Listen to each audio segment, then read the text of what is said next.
Sa ibang balita naman, update muna tayo sa Senado. Senator Gatchalian bukas sa dialogo ng kampo ni Senator Cayetano para wakasan ang krisis sa Senado. Ang detalye ng balitang iyan hatid sa atin ni DJ Joey Boy. DJ Joey Boy, pasok! GB Balita Express. Bukas si Senate President Pro Tempore Sherwin Gatchalian sa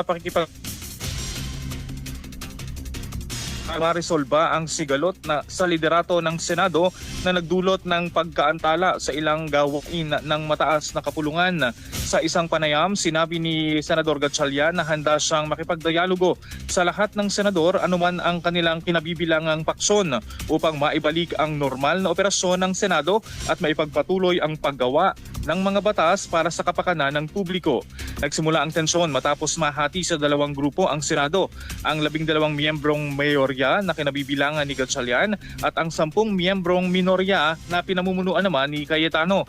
Dahil sa alitan, naparalisa ang ilang sesyon noong nakaraang linggo at naantala ang pagtalakay sa mga nakabingbing panukalang batas. Matatanda ang nahalal si Gatchalian bilang Senate President Pro Tempore matapos ideklarang bakante ang lahat ng posisyon sa Senado. Sa ilalim ng mga tuntunin ng Senado, siya ang tumatayong acting Senate President kapag walang nakaupong Pangulo ng Kapulungan.